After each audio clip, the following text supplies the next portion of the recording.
प्यारे मित्रों, आप सभी का मंजू चंद क्लासेस यूट्यूब चैनल पे स्वागत है। और आज हम शुरू कर रहे हैं जीव विज्ञान से, जो जीव विज्ञान का पहला चैप्टर है जिसका नाम है पोषण। और ये एनसीईआरटी में अगर देखेंगे तो उसमें चैप्टर नंबर 6 करके जैव प्रक्रम लिखा होगा, यानी लाइफ प्रोसेस। लाइफ प्रोसेस में 4 टॉपिक आपको यहाँ पे, यानी 4 सब्जेक्ट यहाँ पे दिया हुआ है। एक तो पोषण है, उसके बाद श्वसन है, और परिवहन है, और उत्सर्जन है। ये चारों सब्जेक्ट जो है, यानी चारों टॉपिक जो है, अपने आप में एक एक चैप्टर है। इसीलिए इस सभी को एक एक चैप्टर मानकर अलग अलग वीडियो, यानी 6.1, 6.2, 6.3, 6.4 करके आपको दिया जाएगा। तो आप जो 6.1 यानी एनसीईआरटी में छठा चैप्टर, उसका पहला टॉपिक क्या है? पोषण यानी न्यूट्रिशन, जो जैव प्रक्रम का भाग है। तो आज हम ये शुरू करते हैं। इसमें होप सो कि 2 या 3 वीडियो बनेंगे, क्योंकि ये सभी बड़े बड़े टॉपिक हैं। तो एक वीडियो में समाप्त नहीं किया जा सकता है, और ढंग से पढ़ना है, इसलिए तो ढंग से समझेंगे।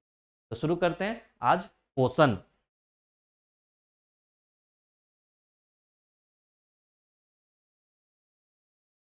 देखिए, पोषण के बारे में पढ़ना है कि उसके पहले, पोषण से पहले हम थोड़ा सा ये बेसिक चीजें पढ़ लेते हैं कि बेसिक में क्या कह रहा है मेरा।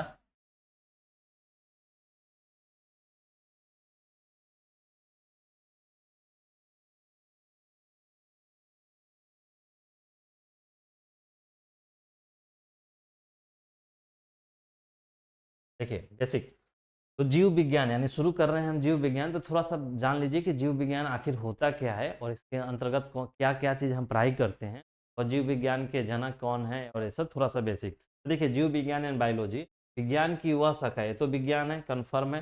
विज्ञान की वह शाखा है जिसके अंतर्गत हम समस्त समस्त जीवधारियों यानी लिविंग थिंग्स, जीवधारियों का विस्तृत अध्ययन किया जाता है, उसे जीव विज्ञान कहते हैं। जीव विज्ञान क्या हो गया कि विज्ञान की वह शाखा है जिसके अंतर्गत हम समस्त जीवधारियों का विस्तृत अध्ययन करते हैं, यानी लिविंग थिंग, यानी जैसे पादप, पेड़ पौधे या जंतु हो। देखिए, बायोलॉजी जो है वो दो शब्दों से मिलकर बना हुआ है, दो वर्ड से मिलकर। बायो बायो और लॉजी। ठीक है, बायो और लॉजी है। देखिए, बायो का क्या अर्थ होता है और लॉजी का क्या अर्थ होता है। देखिए, बायो का अर्थ होता है जीवन यानी लाइफ। बायो मतलब जीवन यानी लाइफ। लोगस का अर्थ होता है अध्ययन। क्या हुआ? जीवन का अध्ययन, जीवन का अध्ययन या स्टडी ऑफ लाइफ को बोलते हैं, स्टडी ऑफ लाइफ। ठीक, स्टडी ऑफ लाइफ। तो जीव विज्ञान यही है। क्या है जीव विज्ञान? जीवन का अध्ययन या स्टडी ऑफ लाइफ है। समस्त जीवधारियों का हम अध्ययन करते हैं। तो देखिए, जीव विज्ञान शब्द जो है, जीव विज्ञान शब्द का प्रयोग सर्वप्रथम किसने किया था? लैमार्क, जो फ्रांस के रहने वाले थे, और ट्रेविरेनस, जो जर्मनी के रहने वाले थे। इन दोनों वैज्ञानिकों ने जीव विज्ञान शब्द का प्रयोग किया था। हालांकि ये 3 पॉइंट आप याद रखेंगे। जीव विज्ञान का जनक किनको बोला जाता है? अरस्तु को। नाम जीव विज्ञान के रूप में सर्वप्रथम किसने प्रयोग किया था? लैमार्क ने। लेकिन जीव विज्ञान का जनक अरस्तु हैं। जंतु विज्ञान का कौन है? भी अरस्तु है। इन वनस्पति विज्ञान का जो श्रेष्ठ, आप तीनों याद रखेंगे। फादर ऑफ बायोलॉजी कौन है? तो अरस्तु। फादर ऑफ जूलॉजी कौन है? तो अरस्तु। फादर ऑफ बोटनी कौन है? थियोफ्रेस्टस। तो ये 3 नाम याद रखना चाहिए। सकता है कि कभी आपसे बायोलॉजी में पूछ दी, ऑब्जेक्टिव क्वेश्चन में पूछ जाए, या आपको कभी ऐसे ही कोई पूछ दे कि आपको बताइए भाई, जीव विज्ञान पढ़ रहे हो, जीव विज्ञान के जनक किनको बोला जाता है। तो आप याद रखेंगे, जीव विज्ञान और जंतु विज्ञान का जनक अरस्तु को माना जाता है, जबकि बोटनी यानी वनस्पति विज्ञान का जनक आपको थियोफ्रेस्टस को माना जाता है। अब देखिए, ये 2 फोटो आपके सामने दिख रहा होगा। ये फाइव किंगडम क्लासिफिकेशन। जब पूरे एनिमल, जैसे जीव विज्ञान में हम क्या पढ़ने वाले, सभी जीवधारियों के बारे में पढ़ने हैं। सभी जीवधारियों को 5 भागों में बांटा गया है, जिसे 5 किंगडम क्लासिफिकेशन। तो यही वैज्ञानिक हैं, इनके बारे में आप देख लीजिए। यही वैज्ञानिक है जिनका नाम है रॉबर्ट हार्डिंग व्हिटकर, को बोला जाता है RH व्हिटकर। व्हिटकर, RH व्हिटकर जे थे जिन्होंने 5 किंगडम क्लासिफिकेशन यानी पूरे समस्त जीव यानी इस पृथ्वी पे रहने वाले सभी जीवों को 5 भागों में बांटकर बताया, जिसे 5 किंगडम ऑफ क्लासिफिकेशन बोलते हैं। इसमें देखिए इसमें क्या है, प्लांट है एक आपका प्लांट है, दूसरा एनिमल है, तीसरा फंगाई है और प्रोटिस्टा है, मोनेरा है। मतलब पहला मोनेरा है, प्रोटिस्टा है, उसके बाद प्लांट, एक ए है, ये दो है, ये तीन है, चार है और एक 5 किंगडम ऑफ क्लासिफिकेशन। इसी तरह देखिए किंगडम में होगा animal, plants, fungus, bacteria, protista. ठीक है, अब देखिए यहाँ पे ये तो तीन को आप हैं, बैक्टीरिया वाले को क्या बोलते हैं, मोनेरा बोलते हैं, यानी मोनेरा एक क्लासिफिकेशन और प्रोटिस्टा। ठीक है, आप आपको आगे दिखा रहे हैं। देखिए समस्त जीवों को निम्नलिखित 5 क्या है, 5 जगत यानी किंगडम में वर्गीकृत किया जाता है। कौन है पहला, पहला है आपका मोनेरा, जिससे मोनेरा के अंतर्गत कौन आता है, जीवाणु, बैक्टीरिया। पृथ्वी पर उपस्थित या जीने वाले सभी जीवों को इन्हीं 5 भागों में, इन्हीं 5 वर्गों में बांट देते हैं। पहला क्या है, मोनेरा है। मोनेरा के तहत कौन से आते हैं, सभी जीवाणु यानी सभी बैक्टीरिया मोनेरा के तहत आते हैं। साइनोबैक्टीरिया और आर्किबैक्टीरिया तहत आते हैं। दूसरा है प्रोटिस्टा। प्रोटिस्टा के तहत क्या आते हैं, अमीबा, पैरामीशियम, यूग्लिना। ये सभी नाम आपको इस चैप्टर में तो नहीं, लेकिन इसके आगे आने वाले चैप्टर, जो एक चैप्टर का नाम है जनन, रिप्रोडक्शन, में ये सभी आपको जीव के बारे में आप पढ़ना होगा, का जन्म, जनन कैसे होता है। तो ये सब नाम आपको आगे मिलने वाले हैं, इसलिए हम बेसिक में थोड़ा सा आपको दे रहे हैं। क्या है, ये तीनों क्या है, प्रोटिस्टा वर्ग के जीव हैं। इसी तरह एक पादप आता है, प्लांट। प्लांट के बारे में आप जानते हैं, शैवाल, मॉस और पौधे। सभी, शैवाल आपका पादप है, मॉस भी आपका पादप है और सभी पौधे इस वर्ग में आते हैं। चौथा वर्ग है कवक, फंगी का, यानी इसके अंदर ईस्ट आता है, एगेरिकस आता है और पेनिसिलिन। ईस्ट आता है, एगेरिकस आपको जानते होंगे, एगेरिकस को आप गोबर छत्ता जो जानते हैं, आपको देखे होंगे कभी, गोबर और वो सब वाले खाद वाले एरिया में जहाँ कचरा फेंका हो रहा था, वहाँ पे एक प्रकार का छत्ता जैसा बनता है जिसको गोबर छत्ता, एगेरिकस। मशरूम भी उसी है। उसके बाद देखिए पांचवा है एनिमेलिया, यानी एनिमेलिया मतलब जिसमें हम लोग यानी लोग आते हैं, कि जंतु में हम लोग, जीव जंतु यानी जानवर या हम। तो यही 5 वर्ग है जिसके तहत सभी प्राणियों को बांटा गया है। पृथ्वी एकमात्र, देखिए पृथ्वी के बारे में थोड़ा सा देखिए, एकमात्र ज्ञात ग्रह है जहाँ जीवन संभव है। पृथ्वी के अलावा यानी ग्रह आप पढ़े होंगे, कई ग्रह हैं, सभी ग्रह पे जीवन संभव नहीं है, जबकि पृथ्वी एकमात्र ग्रह है जीवन संभव है। हालांकि हम ग्रहों पे जीवन संभव होने की संभावनाओं को पर अध्ययन कर रहे हैं, कि जैसे पृथ्वी पर जीवन क्या हो सकता है कि किसी दूसरे ग्रह पे संभव है। इसी संदर्भ में हमारे इसरो द्वारा या कई देशों के अलग अलग स्पेस ऑर्गेनाइजेशन द्वारा कई अध्ययन दूसरे ग्रहों पे जाके किया जाता है। चंद्र पे आप अभी हाल ही फिलहाल में देखें, चंद्रयान 3 लॉन्च किया गया। क्या है चंद्रयान, जैसे वहाँ का जीवन संभव है या वहाँ पे जो साधन है क्या उसका उपयोग यहाँ के मनुष्य कर सकते हैं, इस सब के संदर्भ में जानते हैं। मंगल ग्रह भी वैसा अध्ययन है, संभव है जानकारी प्राप्त कर। लेकिन अभी तक पृथ्वी एकमात्र ग्रह है जहाँ पे हम जीवन संभव है। सभी सजीव लिविंग में कुछ सामान्य विशेषताएं होती है, जैसे पोषण, श्वसन, परिसंचरण, सर्जन आदि, जो उन्हें निर्जीव से अलग कर। पृथ्वी एकमात्र ग्रह है जहाँ जीव है। सभी जीव में कुछ सामान्य लक्षण होते हैं जो जीव और निर्जीव के बीच में अंतर स्पष्ट करता है, जो है पोषण, यानी पहला है पोषण, यही आपका चैप्टर नंबर 1 बनेगा। श्वसन ये चैप्टर नंबर 2 बनेगा। ये परिसंचरण 3 बनेगा।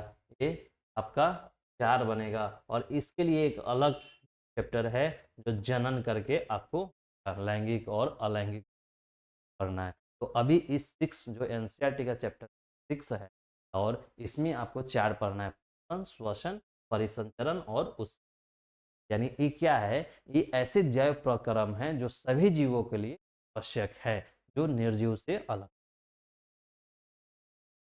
अब देखिए सजीव और निर्जीव में थोड़ा सा आप अंतर देख लीजिए, ताकि आपको पूरे बायोलॉजी में सजीव के बारे में पढ़ना है। जीवन के लिए सजीव जल, वायु और भोजन पर निर्भर होते हैं। निर्जीव वस्तुओं में कोई आवश्यकता नहीं होती है। देखते होंगे कि आपके घर में टेबल होगा, इन लोगों को खाना खिलाना जरूरी नहीं, जबकि वो कि हमें टाइम टाइम पे खाना है, पानी है, चीज़ों को कोई। तो दूसरा पॉइंट है क्या, सजीवों के का वृद्धि और विकास होता है, यानी जितने भी सजीव होंगे उन सभी का क्या होता है, आपका विकास और वृद्धि होगा। देखते होंगे कि जब भी कोई बच्चा होता है, यानी किसी का हो, जंतु या मनुष्य का हो, वो धीरे धीरे विकास करता है, या पादप ही हो, धीरे धीरे विकास करके अपना वृद्धि करता है। तो ये हुआ, जबकि निर्जीव में ऐसा कुछ नहीं होता है। निर्जीव अगर जिस शेप और साइज में बना के रखा गया है, उसी शेप और साइज को मेंटेन रखेगा। जैसे एक चेयर है और एक टेबल है, चेयर और टेबल के शेप और साइज ना कि उनमें कोई विकास होता है। इसी तरह तीसरा देखिए, सजीव एक स्थान से दूसरे स्थान तक गति करते हैं, यानी करती है या करते हैं, ये अपने आप चल नहीं सकते हैं। यानी टेबल और चेयर को आप चलते हुए नहीं देखे होंगे, लेकिन सजीव जो हैं एक स्थान से दूसरे स्थान पे गति करते हैं। हाँ, आप बोलेंगे कि सर पादप तो नहीं, पेड़ पौधे हैं वो तो गति नहीं करते हैं, लेकिन वो एक स्थान परिवर्तन नहीं करते हैं, लेकिन उनमें भी डिफरेंट टाइप का गति होता है, जो हम आपको आगे बताएंगे। ये श्वसन करते हैं या श्वसन नहीं करते हैं। इनका निश्चित जीवन काल होता है, यानी कुछ समय के बाद ये इनका मृत्यु निश्चित है। इनका कोई जीवन काल नहीं होता है। अगर टेबल चेयर है, आज हमने बनाया है, कल मन करेगा तो इसको तोड़ दीजिए या जला दीजिए, उसका जीवन समाप्त हो जाएगा, या वो अपने जीवन के लिए एक लंबा टाइम तक चलता रहे। सजीव उत्तेजनाओं के प्रति संवेदनशील और प्रतिक्रियाशील होते हैं। ये जितने भी सजीव होंगे ना, उत्तेजना आएगा, यानी किसी भी संकट के समय अपने आप को प्रतिक्रिया करते हैं। जैसे ही आपको लगे कि इधर से कोई अटैक होना है, तो कैसे हम बचते हैं, या हमें देख लें कि अगर कुछ गिरना है तो पहले हम बचते हैं अपने आप। क्या प्रतिक्रियाशील होते, वो अपने आप को क्रियाशील रखते हैं, जबकि संवेदनशील और प्रतिक्रिया नहीं। सजीव प्रजनन करते हैं, सबसे प्रमुख लक्षण है कि अपने वंश का वृद्धि करते हैं, जबकि ये प्रजनन नहीं करते हैं। देखा होगा कि चेयर और टेबल, अगर आपके घर में 4 ही चेयर है तो 4 ही रहेगा। ऐसा नहीं है कि कुछ समय के बाद वो 6 हो जा रहा है और वो 8 हो जा रहा है। तो ये प्रजनन नहीं करते हैं। उत्सर्जन द्वारा हानिकारक पदार्थ को बाहर करते हैं। अगर इनके शरीर में कोई हानिकारक पदार्थ बनता है, इन्हें उत्सर्जन द्वारा ये बाहर कर देते हैं, जबकि इनमें ऐसा कोई नहीं, कुछ नहीं होता है। मनुष्य, पेड़ पौधे, जंतु, जबकि इसमें कलम, किताब, भवन और गैजेट, किसी प्रकार का मोबाइल गैजेट हो या कंप्यूटर गैजेट, इलेक्ट्रॉनिक गैजेट हो, ये सब में निर्जीव हैं। तो आपने सजीव और बस इसको इसलिए देखना है, कभी हो सके आपसे बेसिक क्वेश्चन को ध्यान में रख के आपसे आपको ऑब्जेक्टिव में सब्जेक्टिव में पूछ दिया जाए कि हाँ, सजीव और निर्जीव के 5 अंतर लिखें 2 मार्क्स, तो आपको ध्यान रहेगा, तो ये अंतर लिख दीजिएगा। उसके बाद देखिए, जो इस चैप्टर का नाम है, एनसीईआरटी में या आप बिहार स्टेट बोर्ड के बुक में देखिए लिखा हुआ होगा जैव प्रक्रम, लाइफ प्रोसेस, चैप्टर का नाम 6 नंबर। उसके अंतर्गत है पोषण, श्वसन, परिवहन और उत्सर्जन, 4 सब टॉपिक है जिसके बारे में पढ़ना है। पहले जैव प्रक्रम क्या है इसके बारे में थोड़ा पढ़ लीजिए। लाइफ प्रोसेस, पोषण, श्वसन, पाचन आदि जैसी सभी क्रियाएं जो मिलकर सजीवों को जीवित रखती है और उनके शरीर के रख रखाव नहीं, अनुरक्षण नहीं, मेंटेनेंस। अनुरक्षण का क्या होता है, मेंटेनेंस होता है, मेंटेनेंस होता है, मेंटेनेंस होता है का कार्य करती है जैव प्रक्रम का। तो जैव प्रक्रम क्या है कि पोषण, श्वसन, पाचन आदि जैसी सभी क्रियाएं जो मिलकर सजीवों को जीवित रखती है और उनके शरीर का रख रखाव करती है, मेंटेनेंस करती है। से जय प्रक्रम कहते हैं। जय प्रक्रम क्या हुआ कि जय प्रक्रम वो सभी जैसे पोषण, श्वसन, पाचन आदि जैसी सभी क्रियाएं, वैसी सभी क्रियाएं जो मनुष्य या शरीर या जीवन, मनुष्य या सजीव के जीवन को जीवित रखने के लिए तथा उनके मेंटेनेंस यानी उनके शरीर के रखरखाव के कार्य करती है, जय प्रक्रम कहलाती है। ठीक, तो देखिए जय प्रक्रम जो है आपका, जय प्रक्रम जो है आपको कैसे ये कितने भागों में, जैव प्रक्रम में कई चीज़ें आते हैं।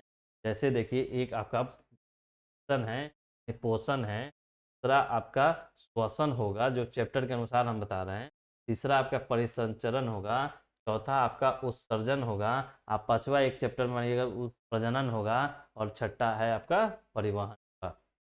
नहीं, इतने ये जैव प्रक्रम होते हैं, सभी के बारे में आपको एक एक करके डीप स्टडी करना है। ठीक है, अब देखिए अब क्या है नोट में, सभी सजीवों का अनुरक्षण मेंटेनेंस आवश्यक है, चाहे वो गति में है या आराम में। नहीं, आपको कभी लगता होगा कि व्यक्ति या मनुष्य जब सोता है तो क्या उसे ऊर्जा की आवश्यकता नहीं होती है? दोस्तों को ऊर्जा की आवश्यकता होती है।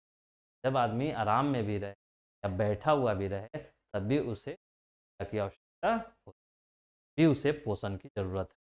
तो यही बोल रहा है कि सभी सजीवों को अनुरक्षण या शरीर की मेंटेनेंस के लिए आदमी दौड़ता रहे, चलता रहे, काम करता रहे या बैठा हुआ रहे, शरीर का अपना जो मेटाबॉलिज्म प्रोसेस है, इस शरीर के अंदर की सेल हैं, हमेशा कुछ सेल मरते रहते हैं, कुछ नए सेल बनते रहते हैं। तो इस सेलों के मरने और यानी सेल यानी आपका कोशिका, कोशिका के मरने और जीवित होने प्रोसेस में कुछ न कुछ ऊर्जा, कुछ न कुछ उस शरीर की आवश्यकताएं होती हैं, तो वो आवश्यकताएं को पूरा करना होता है।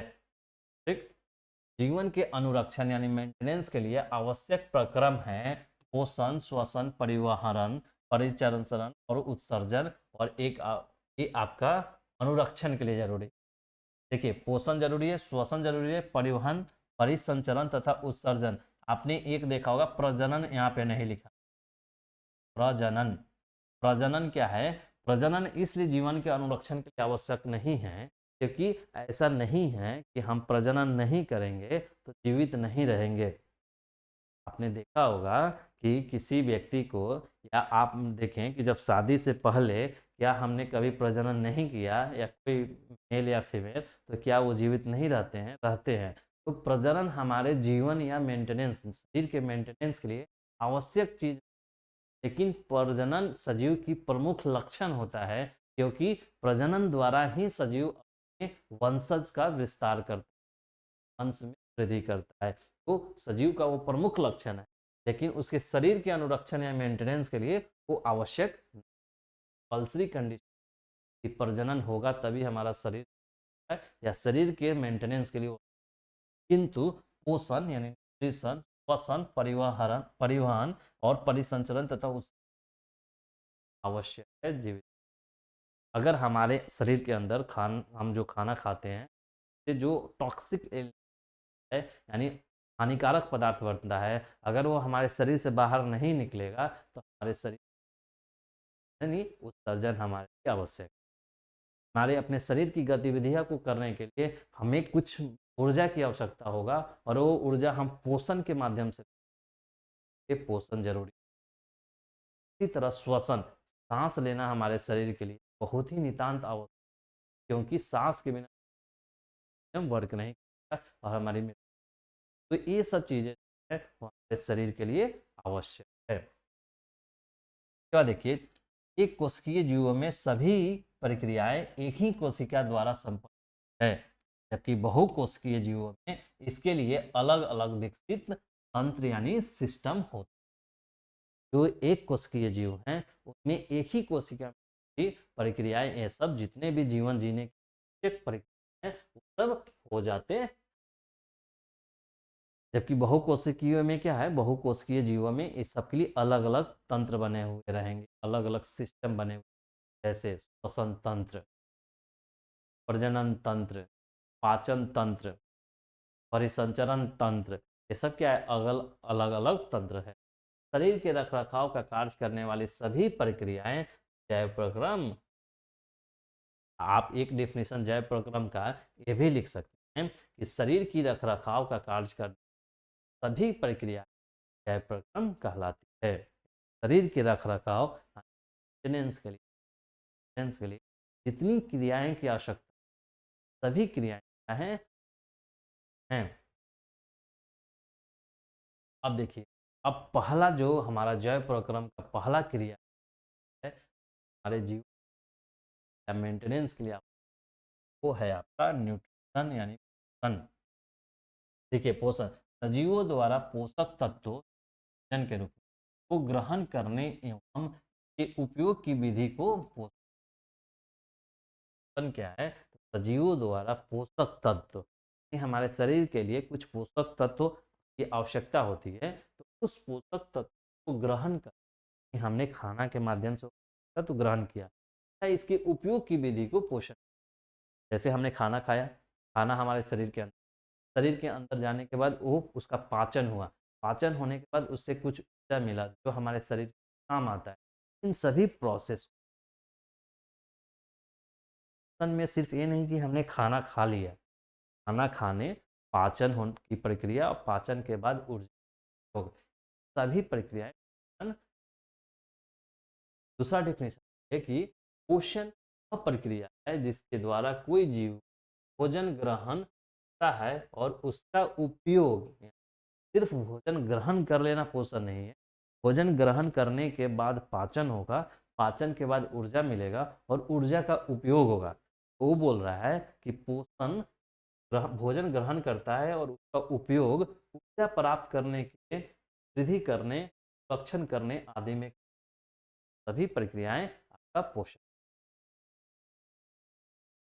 आप पोषण का डिफिनेशन जब आपसे परिभाषा अगर आपसे पूछे, आप इसको लिखेंगे, वह प्रक्रिया के द्वारा कोई जीव भोजन ग्रहण करता है और उसका उपयोग ऊर्जा प्राप्त करने, वृद्धि कर, संरक्षण से पोषण। अब देखिए, पोषक तत्व से पोषण किए, तब हमने क्या किया कि भोजन ग्रहण किया, भोजन भोजन ग्रहण किया, तो एक आएगा ना कि पोषक तत्व, कौन कौन से पोषक तत्व आपको जरूरत है, वे कार्बनिक और अकार्बनिक, ऑर्गेनिक और इनऑर्गेनिक पदार्थ जिसको बाहर से प्राप्त कर संबंधी आवश्यकताओं की पूर्ति करते हैं, उसे पोषक तत्व का। पोषक तत्व क्या है, तो पोषक तत्व वो कार्बनिक और अकार्बनिक पदार्थ है जिसे जीव बाहर से प्राप्त करते हैं और अपनी जरूरतों को पूरा करते हैं। तो पोषण हो गया और ये पोषक तत्व हो गया। देखिए, पोषक तत्व न्यूट्रिशन, न्यूट्रिशन हो गया पोषण, और न्यूट्रिशन एलिमेंट जो हो गया वो देखिए है आवश्यक पोषक, एक तो है आवश्यक पोषक तत्व, होता है अनावश्यक, और एक होता है दीर्घ मात्रिक में आवश्यक, लघु मात्रिक पोषक तत्व। एक आवश्यक है, इसेंशियल है, के बिना हमारा शरीर नहीं करेगा, इसेंशियल में है जो शरीर नहीं बनाता है, आवश्यक है यानी तो हमको बाहर से लेना ही होगा, शरीर अपने आप में नहीं बनाता है। शरीर में जो पोषक तत्व को नहीं बनाएगा, तो हमें कहाँ से लेना होगा, बाहर से इनटेक करना। नहीं बोल रहा है कि आवश्यक पोषक तत्व शरीर, अनावश्यक पोषक तत्व शरीर स्वयं बनाता है, जैसे कोबाल्ट और सोडियम, इस सब का निर्माण शरीर अपने मेटाबॉलिज्म प्रोसेस से खुद बना लेता है, तो अनावश्यक है। तो अगर हम बाहर से नहीं भी खाते हैं, तो पूरी आवश्यक में वो लेना ही होगा बाहर से। दीर्घ मात्रिक, इन पोषक तत्वों की मात्रा हमें अधिक चाहिए शरीर में, कार्बन, हाइड्रोजन और लोग सब पोषक, ऑक्सीजन जैसे हम सांस लेते हैं, हमारी पोषक की जरूरत ही है। लघु मात्रा में जिंक, कॉपर, क्लोरीन और मैग्नीशियम। अब देखिए, पोषण आवश्यक क्यों है, अभी तो आपने ऐसे जान गए हैं, सजीव को अपनी जैव प्रक्रियाएं या क्रियाएं करने के लिए शरीर की मेंटेनेंस यानी अनुरक्षण के लिए पोषण। ये देखिए कि जीवन की उपापचयी, उपापचयी मतलब मेटाबॉलिज्म, मेटाबॉलिज्म प्रोसेस होता है। मेटाबॉलिज्म प्रोसेस के संचालन के लिए निरंतर ऊर्जा की आवश्यकता होती है। यानी शरीर है तो शरीर के अंदर कई क्रियाएं ऑटोमेटिकली 24 आवर चलती हैं, और उन क्रियाओं को चलने के लिए क्या चाहिए?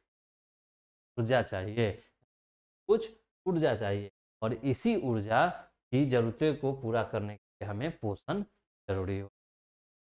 शरीर की वृद्धि, टूटे फूटे ऊतकों की मरम्मत के लिए जीव द्रव्य एंडोप्लाज्म का निर्माण हो। पोषण हमें क्यों जरूरत है? 2 पॉइंट है आपका। कोई पूछेगा कि पोषण हमें क्यों जरूरत है, तो पहला बताइएगा कि जीवन की उपापचयी क्रियाओं के संचालन निरंतर ऊर्जा की आवश्यकता है, और यह ऊर्जा है, ये पोषण है। ठीक है, पोषण उपापचयी क्रियाओं के संचालन के लिए निरंतर ऊर्जा की आवश्यकता, और यह ऊर्जा हमें पोषण के माध्यम से मिलती है, इसलिए पोषण नितांत आवश्यक है। क्या बताइएगा कि शरीर की वृद्धि तथा टूटे फूटे ऊतकों यानी सेल यानी कोशिका या ऊतकों की मरम्मत के लिए जीव द्रव्य इस साइटोप्लाज्म की जरूरत होता है, तो इसके निर्माण के लिए भी हमें की जरूरत। ये पोषण की विधियां, मोड्स ऑफ न्यूट्रिशन, कौन कौन से पोषण की विधियां हैं? एक है स्व पोषण और दूसरा है पर पोषण।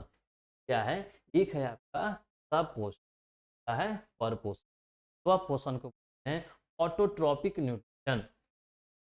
ऑटो देख ही रहे, ऑटो मतलब क्या होता है? ऑटोमेटिक बोलते हैं। ऑटोमेटिक मतलब स्वतः जो करता है, वही ऑटो है, यानी अपने आप का। और पर पोषण हेट्रो हेट्रोट्रॉपिक यानी हेट्रो यानी दूसरा होता होगा। ये सब जो पर पोषण के अंदर आएंगे वो अपना से भोजन नहीं बनाते हैं, स्वपोषण। देखिए मोड ऑफ न्यूट्रिशन, ऑटोट्रॉपिक। और फिर आप आगे हेट्रोट्रॉपिक पढ़ेंगे, तो हेट्रोट्रॉपिक में होता है 3, एक ये दो और 3 होता है। तो एक होता है सेप्रोफाइटिक, पैरासिटिक और होलोजोइक। आपको आगे हम मैं बताऊंगा कि हेट्रोट्रॉपिक 3 भागों में। देखिए हेट्रोट्रॉप्स जो है कंज्यूमर्स, देखिए आप ऑटो दो जो होता है स्व पोषण और पर पोषण, तो देखिए ये जो क्या है, यह स्व पोषण है, ये पर पोषण है, पर पोषण है। तो देख रहे हैं कि ये प्लांट जो है सूरज की रोशनी में और कुछ और प्रोसेस से अपना भोजन सब बना रहा है, और ये पत्ते का डेवलप है, और यही पत्ता है एक गाय यानी एनिमल द्वारा खाया। तो ये क्या हो गया, ये अपना भोजन तो खुद बना रहा है, लेकिन ये गाय है, ये क्या कर रहा है कि इस प्लांट के पौधों पौधों को पत्ते को खा रहा है। ये पर पोषण हुआ, लेकिन ये स्व पोषण का कारण हुआ, क्योंकि ये अपना भोजन खुद स्वयं बना रहा है, जबकि गाय जो है ये अपना भोजन के लिए पे निर्भर है, पत्ते के माध्यम से है या पर पोषण। देखिए नोट देख लीजिए कि क्लोरोफिल की उपस्थिति के कारण समस्त जंतु भोजन के लिए तो जीवों पे निर्भर। आपके मन में था कि सर प्लांट जो यानी पेड़ पौधे होते हैं अपना भोजन तो बना लेते हैं, वो भी सजीव हैं, तो क्यों नहीं मनुष्य अपना भोजन स्वयं बनाता है? कुछ लोगों को ऐसा भी लगता होगा कि यार भी तो खाना अपने खुद बोलता है बनाता है, गैस चूल्हा या किसी चूल्हे पे चावल दाल सब्जी या बनाते हैं, ऐसा तो नहीं है कि दूसरा कोई बनाता है, मनुष्य ही बनाता है ना। लेकिन वो बनाना अलग है और शरीर के अंदर बनना अलग है। पौधों में जो भोजन बनता है, ऐसा नहीं कि वो बाहर से कोई देता है, कि पौधे के शरीर के अंदर अपने सूरज के प्रकाश में फोटोसिंथेसिस करेंगे, प्रकाश संश्लेषण।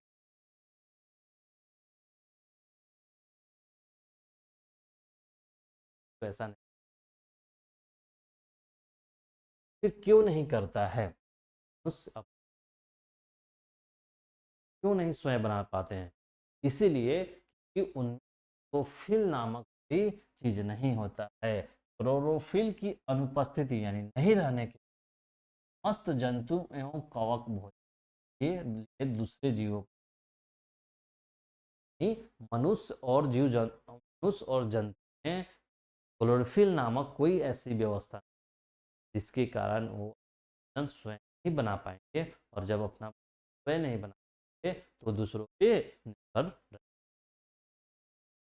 तो आप जान गए कि आपसे कोई पूछे कि ठीक है, पौधा तो अपना भोजन स्वयं बना लेता है, लेकिन मनुष्य या जंतु क्यों नहीं बना पाता है? बताइएगा कि पौधों में जिस तरह से क्लोरोफिल होता है और वो भोजन बनाने का काम करती है, व्यवस्था नहीं पाया जाता है, इसलिए अपना भोजन नहीं बना पाता है, पर ये निर्भर हो पर पोषण में जंतुओं द्वारा ग्रहण किए गए जटिल कार्बनिक का सरल कार्बनिक अणु निम्नीकरण होता है, टूटना होता है। जो परपोषण होते हैं क्या करते हैं, हम चावल दाल खाते हैं, जबकि चावल दाल डायरेक्ट हमारे शरीर को के लिए उपयोग, तो चावल दाल जब हमारे शरीर में जाता है, पेट में जाता है, तब पाचन होता है। पाचन के बाद हमें टीपी के रूप में होगा कि इसी ऊर्जा का उपयोग करते हैं। उपयोग स्वपोषण में जीव सरल अकार्बनिक जटिल अकार्बनिक अणु का संश्लेषण। देखिए स्वपोषण में क्या है, जैसे पेड़ पौधा है, जीव सरल अकार्बनिक अणुओं से जटिल अकार्बनिक अणु का संश्लेषण करते हैं। जैसे देखिए पेड़ पौधा है, तो पेड़ पेड़ पौधे क्या करते हैं,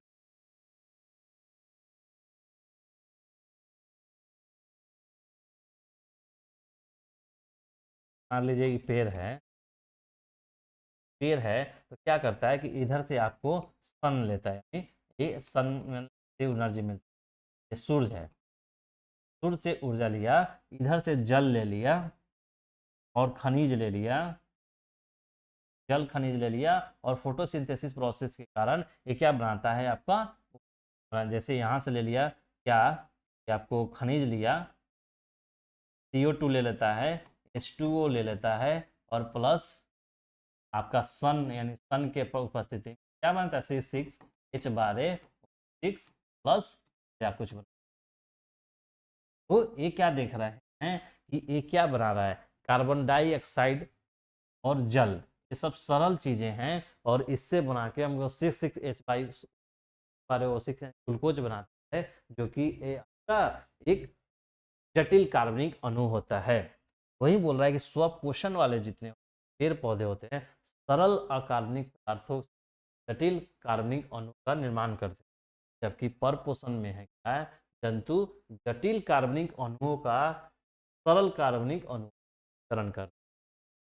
इस दोनों पॉइंट को समझिए कि जंतु यानी हम या मनुष्य हैं जो जटिल चीजों को खाते हैं और उसको पचा के हम सरल चीज बनाते हैं। चावल दाल या सब्जी खाएं तो जटिल चीज है, उससे ऊर्जा नहीं मिलता है, तो हमारे शरीर में जाता है, पचता है, उसको हम तोड़ते हैं छोटे छोटे यानी निम्न सरल अणुओं, और उससे ऊर्जा मिलता है।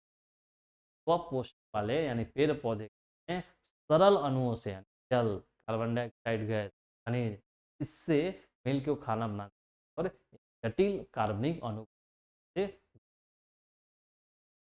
ठीक, तो आप ये ध्यान। पोषण की विधियां, स्वपोषण और परपोषण, तो उधर भी था, लेकिन स्वपोषण क्या होता है?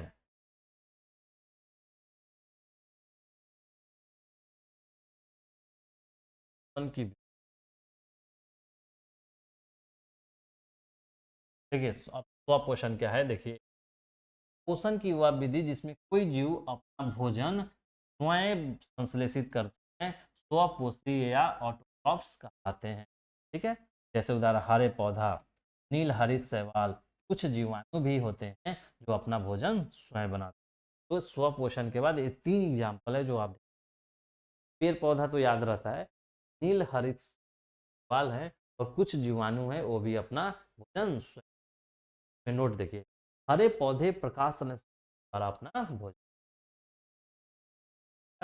प्रकाश संश्लेषण वह प्रक्रिया है जिसके द्वारा पेड़ पौधे अपना भोजन बना। पर पोषण, पोषण की वह विधि जिसमें कोई जीव अपना भोजन स्वयं संश्लेषित न करके किसी न किसी रूप में अन्य स्रोतों से प्राप्त करते हैं, पर पोषण है। परिभाषा जो है वो ढंग से याद, अगर एग्जाम अगर सब्जेक्टिव में क्वेश्चन है तो आप परिभाषा को अच्छे परिभाषा के साथ अधिक मार्क्स ज्यादा होते हैं। देखिए नोट, क्लोरोफिल की अनुपस्थिति के कारण हो गया है परपोषण। अब देखिए परपोषण, हम आपको पहले बताए थे कि स्वपोषण और परपोषण, और फिर पर स्वपोषण में क्या है कि स्वयं भोजन बनाया जाता है, इस प्रोसेस में पेड़ पौधे अपना भोजन स्वयं प्राप्त, जबकि परपोषण क्या होता है, परपोषण में होता है आपका कि पोषण की वह विधि है जिसमें कोई जीव अपना भोजन स्वयं न बनाकर दूसरे पे निर्भर रहता है। तो अब पर पोषण के 3 प्रकार होते हैं, मृतजीवी पोषण, परजीवी पोषण और प्राणी संपोषण। ये इंपॉर्टेंट है, सब्जेक्टिव में है क्वेश्चन। ये बताइए पर पोषण क्या है, ये कितने प्रकार के होते हैं, उदाहरण सहित समझाएं। तो आपको पहले तो एक पर पोषण का परिभाषा लिखना होगा, उसके बाद लिखेंगे कि पर पोषण प्रकार के होते हैं, मृत जीवी, परजीवी, प्राणी सम, मृत जीवी को सेप्रोफाइटिक, परजीवी को पैरासिटिक न्यूट्रिशन और प्राणी सम को होलोजोइक। वहीं आपका टाइप्स ऑफ हेट्रोट्रॉपिक न्यूट्रिशन है कि saprotrophic nutrition, dead plant, dead example क्या है, ईस्ट और मशरूम। ये देखिए मशरूम है और ये ईस्ट है। पैरासिटिक में क्या है, टेप वर्म और लीच। और आपका होलोजोइक न्यूट्रिशन में क्या है, ह्यूमन बीइंग और एमिका। तो आपको सभी का दो दो एग्जाम्पल यानी उदाहरण आपको याद होना चाहिए जब आप क्वेश्चन सबका परिभाषा लिख के नीचे ढंग से, जब आप परिभाषा लिखते होंगे तो परिभाषा समाप्त हो जाए उसके नीचे आप बढ़िया से बड़ा सा उदाहरण, उदाहरण तब लिख के आप उदाहरण के नीचे से लिखिए, यहाँ से लिखिए 1 नंबर 2 नंबर नाम और ये नाम, ताकि एग्जामिनर जो हो उसको क्लियर कट विजुलाइजेशन हो जाए कि हाँ इस बच्चे ने ऊपर परिभाषा लिखा है और उदाहरण 1 और 2 नंबर करके लिखा है, परफेक्ट मार्क्स। जब लेकिन कुछ लोग होता है कि जैसे देखिए बताता हूँ, यही सब चीज़ें सीखना है जिससे मार्क्स बनते हैं और टॉपर बनते हैं, किसी के पढ़ा देने भर से टॉपर नहीं बनते, टॉपर अपने आप में कुछ अलग करते हैं, उसी चीज़ को लिखेंगे लेकिन उनका प्रेजेंटेशन अच्छा होता है जिसके कारण उनसे को 2-4 मार्क्स ज़्यादा मिलेगा।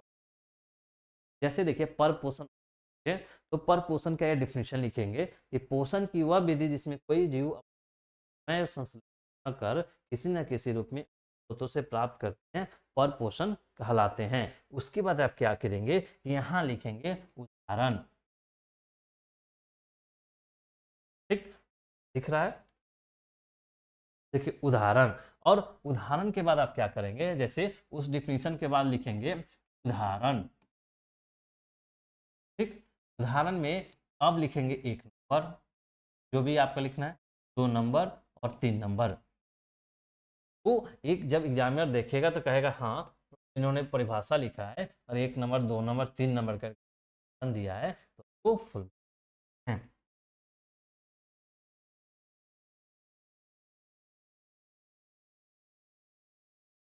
अब चलिए, अब देखिए एक एक करके इन सभी को देखना है। जैसे मृत जीवी पोषण, सेप्रोफाइटिक न्यूट्रिशन, प्रकार के पोषण जीव, प्रकार में पोषण जीव क्या होते हैं, मृत जंतुओं और पौधों के शरीर से अपना भोजन शरीर की सतह से घुलित कार्बनिक पदार्थों के रूप में अवशोषित करते हैं। मृत जीवी पोषण कि वैसा पोषण जीव किसी मृत जीव से यानी जंतु हो या पेड़ पौधे के शरीर से प्राप्त करते हैं मृत जीव। सिंपल बात है कि नाम में ही मृत जीव से यानी मृत शरीर से भोजन प्राप्त करने को है ना कहते हैं। तो इसका उदाहरण क्या है? जैसे आपने देखा कि आपसे यही पूछ दे कि मृतजीवी पोषण के बारे में बताइए, तो आपने उदाहरण लिख दिया। हमने भी उदाहरण कंटिन्यू लाइन में लिखा है। वो कंटिन्यू लाइन में लिखने से क्या होता है कि जब एग्जामिनर के पास बहुत बल्क में आप कॉपी चेक करना नहीं है, तो आपका खोज कर चेक करेगा। अच्छा, उदाहरण भी लिखा हुआ है। वो जब प्रेजेंटेशन बल्क में जैसे ही क्वेश्चन दिया और ये उदाहरण यहाँ से ना लिखिए, आप यहाँ लिखिए उदाहरण, ठीक। और उसके बाद लिखिए 1 नंबर में क्या है, गोबर छत्ता और छत्ता, जिसे मशरूम भी बोलते हैं, बैक्टीरिया।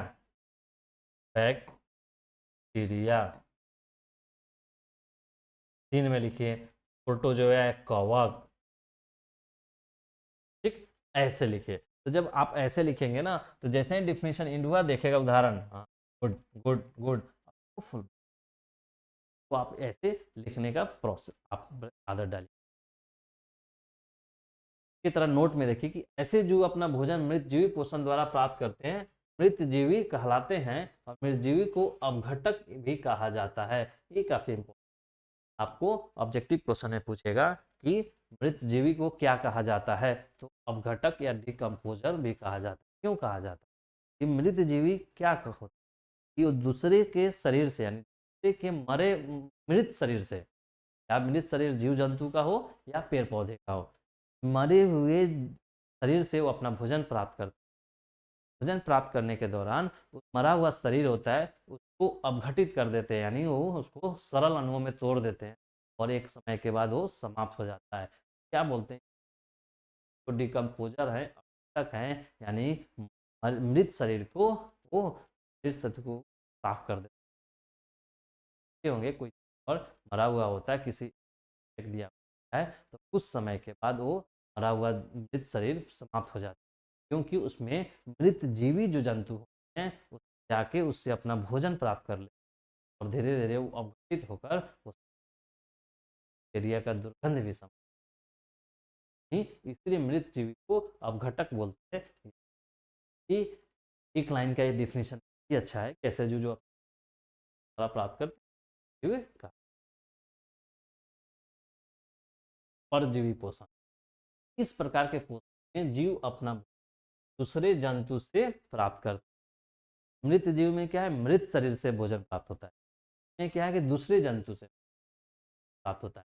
इस प्रकार के भोजन परजीवी हैं। उदाहरण, अमरबेल, जू, लीच, गोलकृमि, टेपवर्म, एंट अमीबा, हिस्टोलिटिका, मलेरिया परजीवी आदि परजीवी का उदाहरण है। परजीवी का इन सभी जीवों में परजीवी पोषण, अमरबेल, जू, लीच, गोलकृमि, टेपवर्म, सब भोजन अपने नहीं बनाएंगे, और ये सब अपने तो नहीं बनाते हैं, लेकिन ये दूसरे पे आश्रित परजीवी पोषण कहते हैं।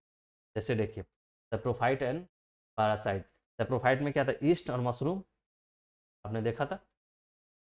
गोबर छत्ता, गोबर छत्ता और कवक, गोबर छत्ता कवक वही है, गोबर छत्ता कवक है, ये ईस्ट है, और एक मशरूम है, कवक है, और ये गोबर छत्ता है। इसमें देखिए लीच है और टेप वर्म है, लीच है और टेप वर्म यहाँ।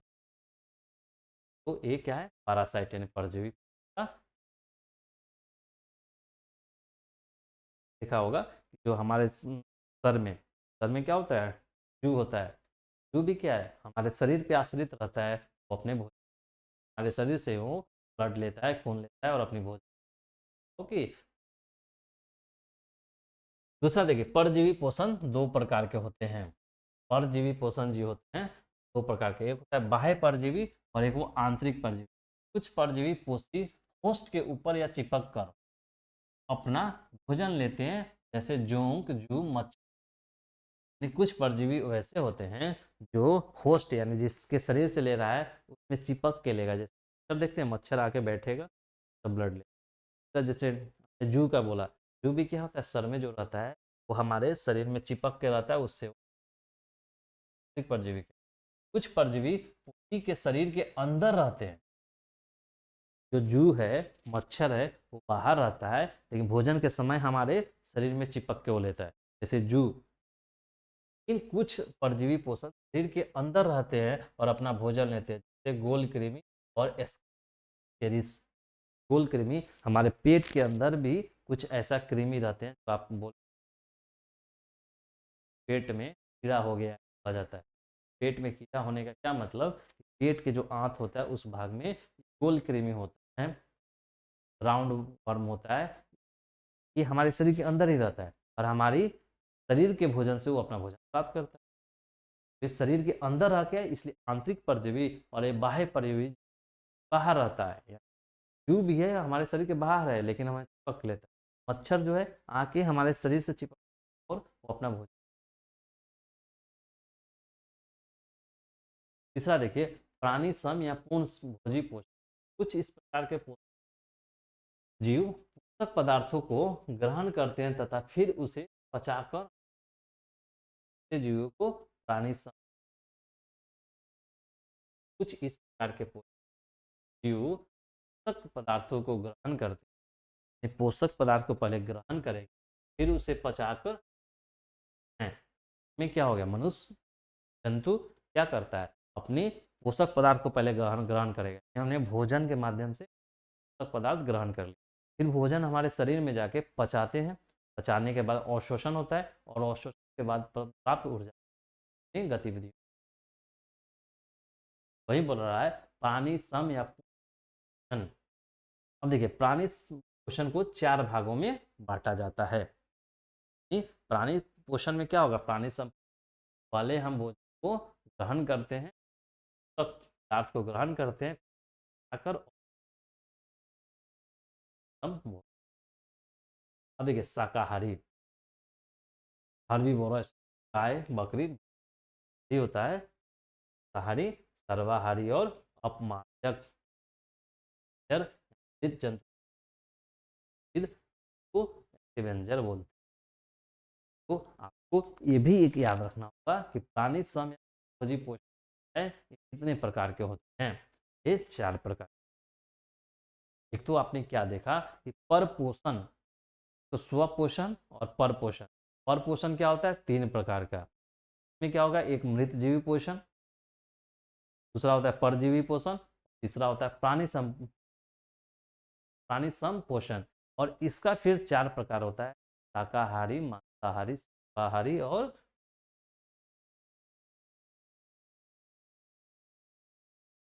अब आपको पढ़ना है पौधों में पढ़ना है।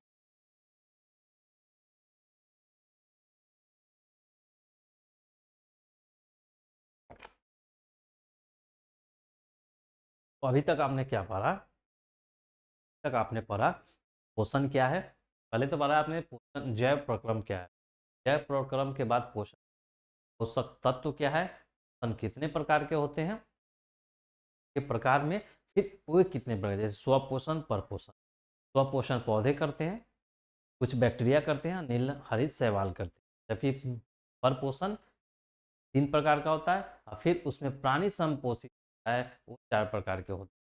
बताइए, पौधों में 2 प्रकार की पोषण विधियां पाई जाती हैं। पौधों में क्या होता है, 2 प्रकार का है, एक है स्वपोषण, स्वपोषण, और इस दूसरा में होगा परपोषण, विषम पोषण। देखिए स्वपोषण क्या है, इस प्रकार के पौधे अपना अपना स्वयं भोजन बनाने की विधि को कार्य कारण हरे पादप, नील हरित शैवाल और कुछ या कुछ बैक्टीरिया। तो स्वपोषण में कौन कौन से, हरा पादप, नीला शैवाल और बैक्टीरिया। एक होता है विषम पोषण, इस प्रकार के पौधा अपना स्वयं नहीं, यानी भी पौधा है स्वयं नहीं बनाता, तथा दूसरों से प्राप्त करते हैं। जिन पादपों में तिल नहीं होते हैं तथा सूर्य के प्रकाश ऊर्जा का उपयोग भोजन बनाने नहीं करते हैं, वे विटामिन लेते हैं। क्या समझा कि पौधों में पोषण दो प्रकार के होते हैं। ये पहले तो देखा कि पौधों में पोषण कैसे होता है, स्वपोषण से। फिर देखा आपने अभी कि पौधों में दो प्रकार का पोषण, स्वपोषण जिसमें भोजन अपना स्वयं बनाता है वो पौधा, दूसरा है विषम पोषण। विषम पोषण अपना से भोजन, जो भोजन के लिए ये निर्भर रहता है। इसका प्रमुख कारण उस पौधों में उन पौधों में क्लोरोफिल नामक तत्व नहीं पाए जाते। क्लोरोफिल नामक है, जानते हैं जहाँ क्लोरोफिल नहीं होगा वहाँ पौधा नहीं कारण है तो विषम पोषण, परपोषण।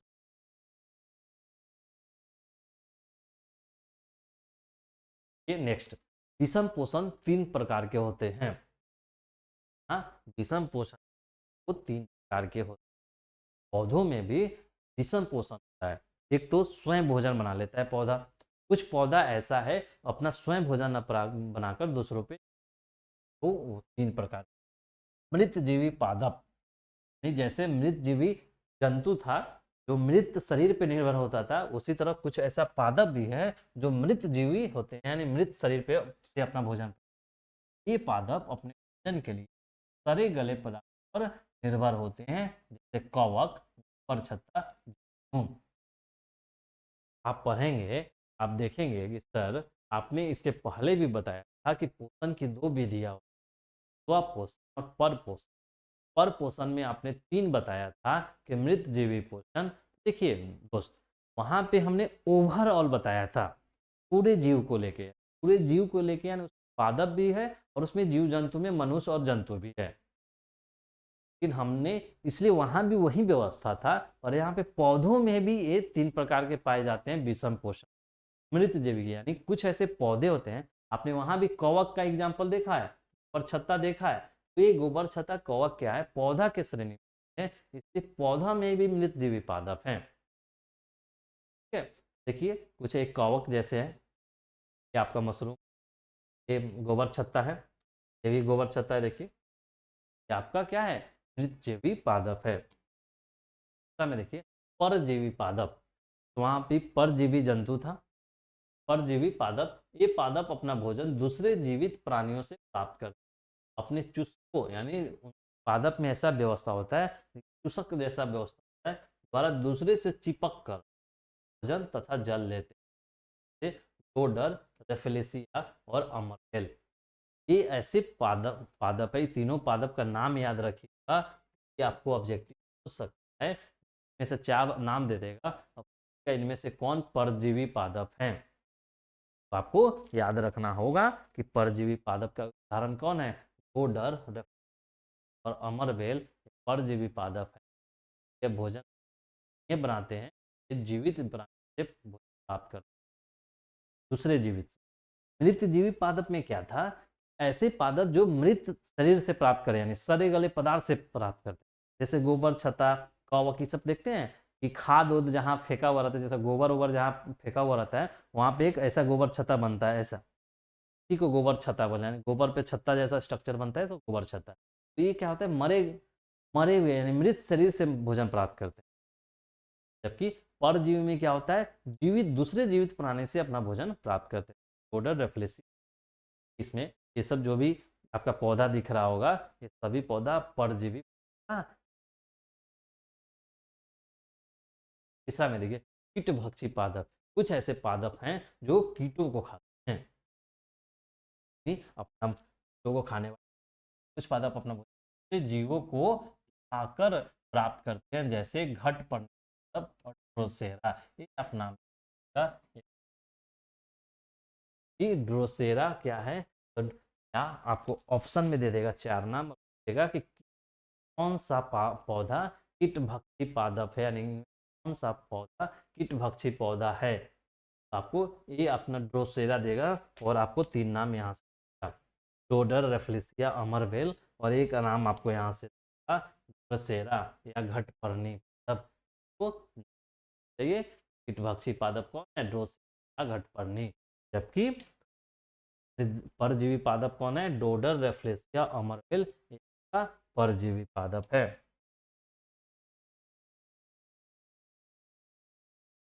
ठीक है, ये आपका हो गया। पौधों में पोषण दो तरीके से, स्वपोषण और आपका विषम पोषण। स्वपोषण है जो ऐसे जो अपना भोजन स्वयं बना लेते हैं, किंतु कुछ ऐसे पौधे भी हैं जो अपना भोजन नहीं बनाते हैं। वो तीन प्रकार के होते हैं। मृत जीविता जो मृत प्राप्त करते हैं, परजीविता जो जीवित पौधों से या जीवित शरीर से प्राप्त करते हैं, परजीविता। कीटभक्षी पादप जो और घट। अब देखिए, स्वपोषण जो था जिसमें क्या था कि ये पादप अपना भोजन स्वयं बनाते, और पादप भोजन स्वयं बनाने की प्रक्रिया को क्या बोलते हैं? प्रकाश संश्लेषण। प्रकाश संश्लेषण द्वारा पौधे बनाते हैं। तो अब हम पढ़ेंगे प्रकाश संश्लेषण क्या है। तो फोटोसिंथेसिस बोलते हैं। प्रकाश संश्लेषण का शाब्दिक अर्थ प्रकाश से है, यानी देखिए, प्रकाश संश्लेषण नाम में ही है प्रकाश और प्लस संश्लेषण मिलकर बना है प्रकाश संश्लेषित। संश्लेषण दो शब्द है, प्रकाश संश्लेषण। वो बोल रहा है कि प्रकाश शाब्दिक अर्थ है प्रकाश से संश्लेषित करना। कुछ ऐसा चीज प्रकाश के माध्यम से, प्रकाश का उपयोग करके कुछ चीज बनाना, यानी प्रकाश संश्लेषण। जिस प्रक्रिया से अपना भोजन तैयार करते हैं, प्रकाश संश्लेषण है। आपको प्रकाश संश्लेषण भाषा पूछे, आप ये कर सकते हैं। क्या बोलेंगे कि प्रकाश संश्लेषण का शाब्दिक अर्थ प्रकाश से संश्लेषित करना। जिस प्रक्रिया द्वारा पौधे अपना तैयार करते हैं से हम प्रकाश संश्लेषण हैं। देखिए, दूसरा डेफिनेशन क्या है? प्रकाश संश्लेषण एक ऐसी प्रक्रिया है जिसमें पौधे ग्लूकोज जैसे कार्बोहाइड्रेट को संश्लेषित करने के लिए सूर्य के प्रकाश, क्लोरोफिल की उपस्थिति में कार्बन डाइऑक्साइड गैस और जल का उपयोग है या है। ठीक है, तो आपको क्या हुआ? प्रकाश संश्लेषण आपको जब आपसे डिफिनेशन यानी परिभाषा पूछा जाएगा तो ये परिभाषा बताइए। ये ऊपर वाला क्या है? प्रकाश संश्लेषण का अर्थ होता है प्रकाश से संश्लेषित करना। अर्थ इस प्रकार कर इस प्रक्रिया कर प्रकाश संश्लेषण या प्रकाश संश्लेषण ऐसी प्रक्रिया है जिसमें ग्लूकोज जैसे कार्बोहाइड्रेट को संश्लेषित करने, क्या बनाते हैं? संश्लेषण करके ग्लूकोज बनाते हैं। ग्लूकोज जैसे कार्बोहाइड्रेट को संश्लेषित करने के लिए सूर्य के प्रकाश और क्लोरोफिल की उपस्थिति, कार्बन डाइऑक्साइड गैस और का उपयोग करते हैं। ठीक है,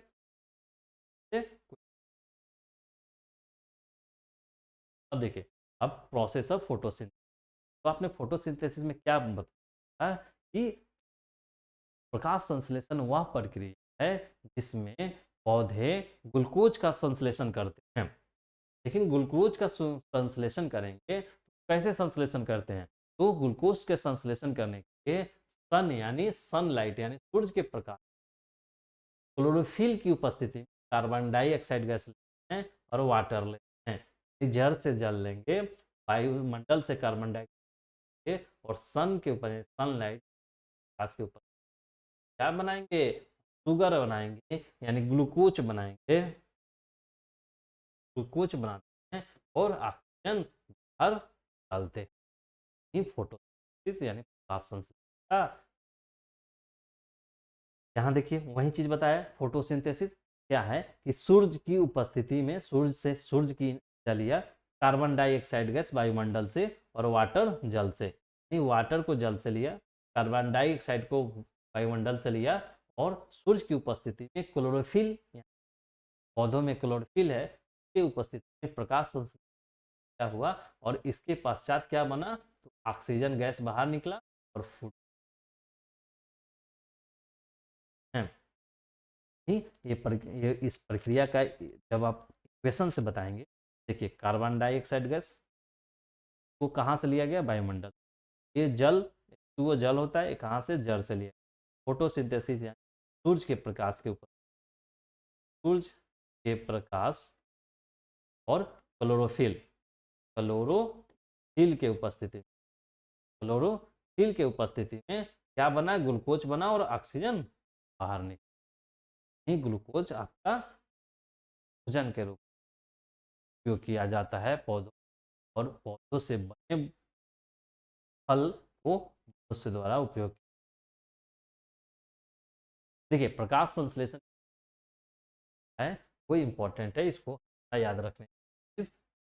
कभी भी आपको प्रकाश संश्लेषण का, तो प्रकाश संश्लेषण का आप भाषा लिखेंगे और ए इक्वेशन को कंपल्सरी यानी परसेंट लिखेंगे, फुल मार्क्स। तो क्या है, अभी हम आपको क्या बोले, प्रकाश संश्लेषण की पूरा प्रक्रिया पौधा क्या क्या करता है। एक तो सूर्य का प्रकाश होना और क्लोरोफिल पौधा में होना। जिस पौधा में क्लोरोफिल नहीं होगा वो अपना भोजन नहीं बनाएगा, तो परपोषण विषम पोषण, या तो मृतजीवी पादप होगा, या परजीवी पादप होगा, या आपका वो कीट भक्षी पादप होगा। फिर अगर जिसमें क्लोरोफिल है तो अपना क्लोरोफिल और सूर्य का प्रकाश, ये दोनों चीजें आवश्यक। अब देखिए, अब क्या करता है कि CO2 उसको चाहिए, ये वायुमंडल से लेता है, वायुमंडल से, और आपको जल घर से। तो पौधा क्या करता है, पौधा सूर्य के प्रकाश के उपस्थिति, वायुमंडल से कार्बन डाइऑक्साइड गैस, जड़ से जल, क्लोरोफिल के द्वारा ग्लूकोज बनाता है, और आपका H2O बनाता है, और ऑक्सीजन गैस बाहर। इस पूरे प्रक्रिया को प्रकाश संश्लेषण या समीकरण बोलते हैं। नोट, यह एक उपाचयी एनाबॉलिक प्रोसेस, ये याद रखिएगा, आपको ऑब्जेक्टिव में है क्या, प्रकाश संश्लेषण कौन सी, मतलब कौन सी प्रक्रिया है। तो उपापचयी, उपापचयी, अपचयी, कुछ ऐसे ऐसे वर्ड होता है, एनाबॉलिक, मेटाबॉलिक, ठीक है। अपचयी होना चाहिए, उपचयी नहीं हो, क्योंकि मेटाबॉलिक जो होता है वो उपापचयी होता है, और ये एनाबॉलिक है यानी अपचयी होगा, अपचयी होता है, अपचयी प्रोसेस। एनाबॉलिक इंग्लिश में तो सही, एनाबॉलिक, हिंदी में थोड़ा देख लेंगे कि इसका अपचयी होता है या उपचयी होता है। अपचयी होता है। मेटाबॉलिक जो होता है, मेटाबॉलिक, इसका उपापचयी होता है, उपापचय, ये उपापचयी, ये एनाबॉलिक अपचयी होता है। देखिए दोनों में हम डिफरेंस आपको अंतर बता दें। एक तो मेटाबॉलिक प्रोसेस होता है जिसको बोलते हैं शरीर में चीजों को करता है। एनाबॉलिक क्या होता है, इसमें प्रोसेस में कुछ ना कुछ बनता है, मेटाबॉलिक प्रोसेस में टूटता है कुछ ना, इसमें क्या हो रहा है, ये बन रहा है, इस प्रोसेस में ग्लूकोज क्या हो रहा है, बन रहा है। मेटाबॉलिक प्रोसेस अपचयी प्रक्रिया, आपको याद। देखिए प्रकाश संश्लेषण का स्थान क्या हो, आपको इंपॉर्टेंट है। प्रकाश संश्लेषण प्रक्रिया प्रारंभ होने से अंत, शुरू से अंत तक क्लोरोप्लास्ट में है, याद रखिएगा, क्लोरोप्लास्ट में है। तो आपसे पूछा जा सकता है ऑब्जेक्टिव, प्रकाश संश्लेषण प्रक्रिया संपन्न होती है, ऑप्शन दे देगा, क्लोरोफिल, क्लोरोप्लास्ट, तना और पत्ते। आपको देखना होगा क्लोरोप्लास्ट में होता है। एक क्लोरोप्लास्ट पत्तियों के पैलिसीड तथा स्पंजिस पैरेकाइमा, पैरेनकाइमा, ये आपको याद रखना है, पैरेनकाइमा में रहते हैं। क्लोरोप्लास्ट में फिर वर्णक पाए, क्लोरोप्लास्ट में ही क्लोरोफिल वर्णक। प्रकाश संश्लेषण कहाँ, प्रकाश संश्लेषण का स्थान का है, तो क्लोरोप्लास्ट, और क्लोरोप्लास्ट में ही क्लोरो है, तो क्लोरोप्लास्ट होता है। और क्लोरोप्लास्ट पत्तियों के पैलिसीड तथा स्पंजी पैरेनकाइमा में, आप याद रखिए पैरेनकाइमा। तो आपसे पूछ सकता है कि क्लोरोप्लास्ट पत्तियों के किस भाग में होता है, तो पैरेन्काइम। देखिए, प्रकाश संश्लेषी अंग, ऑर्गन बोलेगा तो पत्तियां, ऑर्गन्स क्या है तो पत्तियां, यानी प्रकाश संश्लेषी अंग क्या है, प्रकाश संश्लेषण कहाँ होता है, पत्तियों में होता है। प्रकाश संश्लेषी अंगक यानी ऑर्गेनल्स, क्लोरोफिल या हरितक। प्रकाश संश्लेषी इकाई क्या है, फिर की 3 चीजें याद रखिएगा। प्रकाश संश्लेषण का स्थान क्या है, तो प्रकाश संश्लेषी कहाँ है, पत्तियां। प्रकाश संश्लेषक कौन है, क्लोरोफिल। प्रकाश संश्लेषी इकाई क्या है, पत्तियों की एपिडर्मिस, बाह्य त्वचा में रंध्र या स्टोमाटा होता है, या स्टोमाटा होता है। ये छिद्र द्वारा कोशिकाओं गार्ड सेल द्वारा बंद और वायुमंडल से पत्तियों कोशिकाओं में विसरण द्वारा प्राप्त। देखिए एक एक वर्ड है ना, वो ऑब्जेक्टिव क्वेश्चन। देखिए कहाँ कहाँ आपसे ऑब्जेक्टिव, एक तो प्रकाश संश्लेषण क्लोरोप्लास्ट है, इस भाग में होता है, काइमा में। और क्लोरोफिल जो होता है क्लोरोप्लास्ट। एक पूछा जा सकता है प्रकाश संश्लेषण कौन है, पत्ती ऑप्शन में, प्रकाश संश्लेषक कौन है, प्रकाश संश्लेषक। और पूछेगा पत्तियों की एपिडर्मिस में रंध्र या स्टोमाटा पाया जाता है, रंध्र कहाँ पाया जाता है, तो एपिडर्मिस, त्वचा में। ये छिद्र द्वार कोशिकाओं द्वारा बंद और छिद्र द्वार कोशिका हार्ड सेल को पत्ती में होता है, स्टोमाटा जो होता है खुलना और बंद होता है, स्टोमाटा रंध्र का, आपको पौधों में गैस बाहर निकलता है, तो ये गार्ड सेल्स द्वारा होता है खुलना।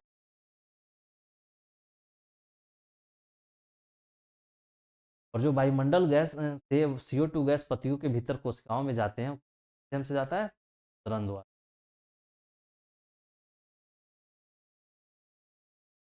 देखिए प्रकाश संश्लेषण पदार्थ हैं, तो 4 प्रकार पदार्थ हैं, तो प्रकाश संश्लेषण ये भी पूछा जाता है। प्रकाश संश्लेषण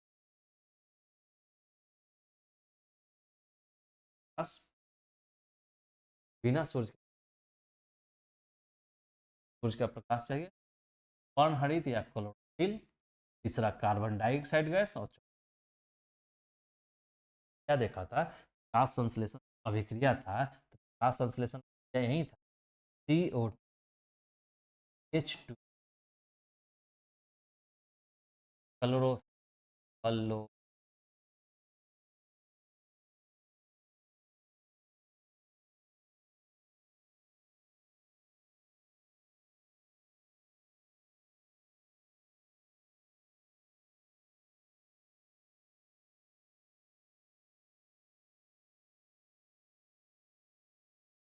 बाद क्या बनता है, C6 प्लस प्लस O2, और बैलेंस नहीं है, लेकिन यही कंपाउंड आपका बनता है। क्या देख रहे हैं, इस प्रकाश संश्लेषण से क्या चीज है, एक तो एक, 2A, 3 number chlorophyll, 4 number A, यही तो 4 चीज चाहिए जिससे प्रकाश संश्लेषण क्या होता है, उसके बाद हमको ग्लूकोज, जल और ऑक्सीजन चलता है। तो प्रकाश संश्लेषण के कितने पदार्थ हैं, 4 हैं। कौन, 1 नंबर में CO2, 2 नंबर में H2O, 3 नंबर में क्लोरोफिल। क्या आपको रटने की जरूरत है क्या, आपको ये इक्वेशन याद है तो आप तो ऐसे ही काउंट कर लीजिए, 1 2 3 4। अरे इक्वेशन नहीं है याद है तो आप ये याद कर लीजिए, 4 चीज से मिलके प्रकाश संश्लेषण की अभिक्रिया होता है। तो वो 4 चीज क्या है, CO2 वायुमंडल से प्राप्त करता है, जल जड़ से मिल, क्लोरोफिल पत्तियों में उपस्थित होता है, सूर्य का प्रकाश से मिलता है। प्रकाश संश्लेषण, अब देखिए प्रकाश संश्लेषण की क्रियाविधि कैसे होता है। प्रकाश संश्लेषण एक उपचयन तो हम ऑक्सीडेशन और रिडक्शन रिएक्शन जब बता रहे थे, redox reaction chapter number 1 chemistry में, यहाँ भी ये आपको उपचयन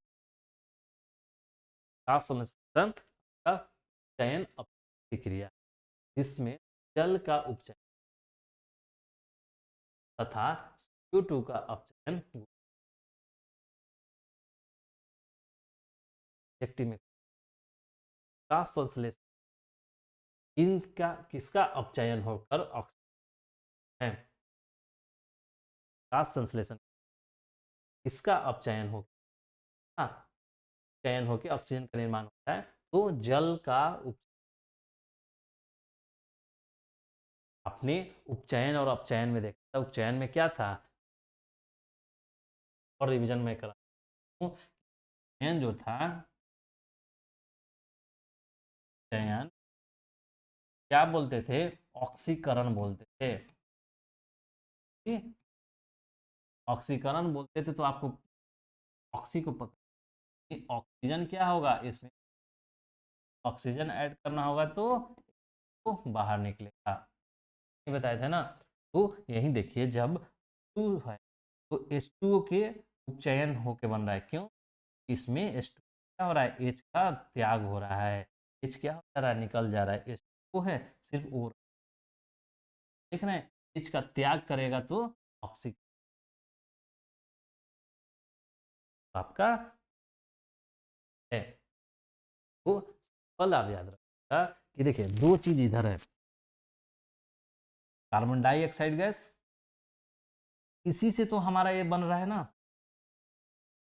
प्रकाश संश्लेषण में क्या चाहिए, कार्बन डाइऑक्साइड गैस, जल चाहिए, यहाँ पे सूर्य का प्रकाश होगा, क्लोरोफिल होगा, पत्ता में रहता है या प्रकाश मिलेगा, तो कंटेंट और जल, इन्हीं से हमारा ग्लूकोज बनता है, ऑक्सीजन बनता है और जल बनता है। आप अब देखिए किससे बन, तो देखिए C6H3, यानी यहाँ पे C है और इधर वाला C एक ही है, यानी ये तो हमेशा कंफर्म है कि इसी से बना होगा, क्योंकि C कार्बन इसमें है तो कार्बन से ही कार्बन वाला बनेगा ना। जब इससे ये बना होगा तो O2 किससे बनेगा, इससे बनेगा, तो याद रखना चाहिए कि इसमें कार्बन है तो CO2 इधर बन, इस साइड में होता है, CO2 से ही हमें ग्लूकोज C6H3। तो अब आप देखिए क्या हुआ, तो इसमें क्या हुआ, CO2 से हमको C6H हो गया, C है, यहाँ भी C है, यहाँ भी O है, यहाँ भी O, इधर हमारा H बढ़ गया है, H क्या हुआ है, H का योग हुआ है, यानी हाइड्रोजन का योग हुआ। आप क्या जानते हैं, जब किसी में हाइड्रोजन का योग हो जाए से अवकरण, अवकरण बोलते हैं अपचय या रेडक्स,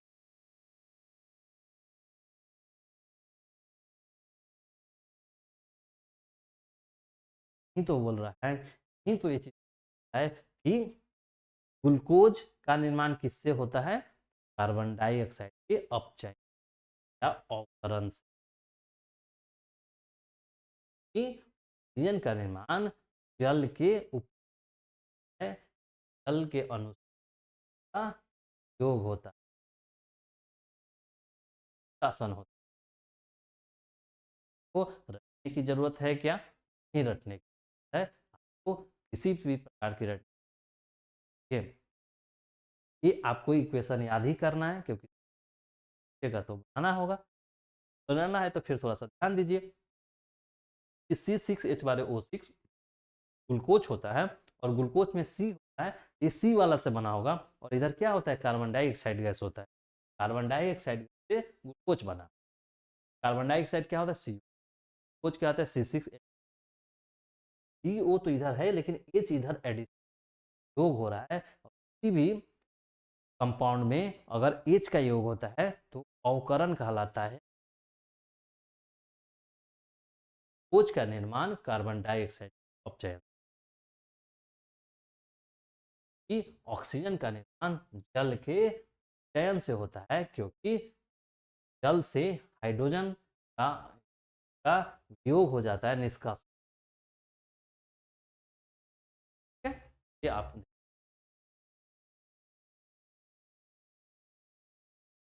प्रकाश संश्लेषण दो मुख्य अभिक्रियाएं होते हैं प्रकाश संश्लेषण। एक तो प्रकाश रसायन, प्रकाश की उपस्थिति का यह कास्ट के ग्रेना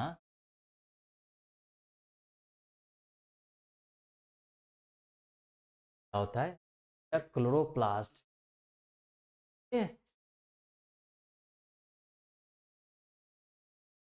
प्रकाश रसायन जो प्रकाश की उपस्थिति है कास्ट की ग्रेना में होता है, जो प्रकाश पर निर्भर जल को विभक्त कर प्रकाश ऊर्जा होती है। अतः हिल ही तो CO प्लस कुछ प्लस प्लस टू मिलता है। क्या होता है कि H2 हो को तोड़ने के लिए आपको हमें क्या जरूरत होगा, प्रकाश की जरूरत है। नहीं हमें प्रकाश नहीं बोल रहा है, यह अभिक्रिया क्लोरोप्लास्ट के ग्रेना में होता है और ये कहाँ होगा क्लोरोप्लास्ट पर जल को विभक्त करने से हिल अभिक्रिया है। बाद इसमें H2 ठीक है, ये H2 कहाँ जाएगा, इसके साथ मिलके कुछ देता है और ये O2 हमारा बाहर निकल, ठीक है। तो यही तो O2 का निर्माण किससे होता है, H2 है और H बाहर निकलता है, इसलिए इसका ऑक्सीकरण हुआ या उपचय और ये H2 निकला जाके इसमें हो जाता है, H2 का योग होता है, इससे बनता है कुछ हो गया अवकरण या अपचय। बोल रहा है प्रकाश अभिक्रिया बाद का CO2 के अपचयन है। प्रकाश अभिक्रिया कहाँ योगदान होता है, तो ये जल को विभक्त करता है, जल को तोड़ता है। जल को क्या चीज में टूटेगा, H2 में। तो प्रकाश अभिक्रिया के उत्पाद जो टू यानी O2 का उपयोग कहाँ करते हैं, ये अपचयन है। ये चीजों को कितना ढंग से समझे, चीजें बहुत ही क्लियर कट हो, आपको कंसेप्ट एक ऐसा चीज है रटने फ्लो में आप तो ये प्रकाश रसायन देखिए अप्रकाशिक रासायनिक है, वो प्रकाशिक था यानी प्रकाश के उपस्थिति में संपन्न हो रहा था, तो ये अप्रकाशिक है यानी अब प्रकाश की जरूरत नहीं होगा, इसलिए इसको बोलते हैं डार्क रिएक्शन। डार्क रिएक्शन यह अभिक्रिया क्लोरोप्लास्ट के स्ट्रोमा में होता है। आप देख लीजिएगा कि दोनों क्लोरोप्लास्ट में ही होता है। तो आपको हम शुरू में ही बताया कि प्रकाश संश्लेषण का स्थान कहाँ है, क्लोरोप्लास्ट में। तो प्रकाश वाला अभिक्रिया जो प्रकाश की उपस्थिति में होता है वो क्लोरोप्लास्ट के ग्रेना में होता है। देखिए यहाँ पे आपको ग्रेना बताया, क्लोरोप्लास्ट के ग्रेना में होता है, जल को तोड़ा जाता है। जबकि अप्रकाशिक रासायनिक क्या होता है, क्लोरोप्लास्ट के स्ट्रोमा में होता है, जिसके लिए प्रकाश की आवश्यकता नहीं होती है। इस विक्रिया के लिए प्रकाश की आवश्यकता नहीं होती है, इसीलिए कहा जाता है कि प्रकाश संश्लेषण है ना हमेशा चलते रहता है, सूरज के प्रकाश हो तब भी और नहीं हो तब भी। इन प्रकाश संश्लेषण की अभिक्रिया की शुरुआत के लिए आपको प्रकाश का है, क्योंकि जो CO2 और H2O मिलकर ग्लूकोज और ऑक्सीजन गैस मिलता है, तो उस अभिक्रिया में सर्वप्रथम जल को तोड़ना होता है। जल को तोड़ने के लिए हमें ऊर्जा की जरूरत है और ये ऊर्जा हमें कहाँ से मिलता है, सूर्य के प्रकाश से मिलता है। इसीलिए प्रकाश संश्लेषण को करने के लिए सूर्य का प्रकाश होना जरूरी है। ये पहला हम प्रकाशिक जब प्रकाश की उपस्थिति में सूर्य के प्रकाश की उपस्थिति में जल का अणु टूट जाता है, उसके बाद जल के अणु के टूटने H2 निकलता है और वहीं H2 कार्बन डाइऑक्साइड गैस के साथ अभिक्रिया हमें ग्लूकोज देता है। तो ये वाला रिएक्शन जो होता है जल के टूटने के बाद रिएक्शन के लिए हमको प्रकाश की जरूरत नहीं होता है, और प्रकाश की जरूरत नहीं होगा तो रात में भी हो सकता है और कभी भी हो सकता है। प्रकाश रहे या ना रहे कोई दिक्कत नहीं है, तो डार्क रिएक्शन है।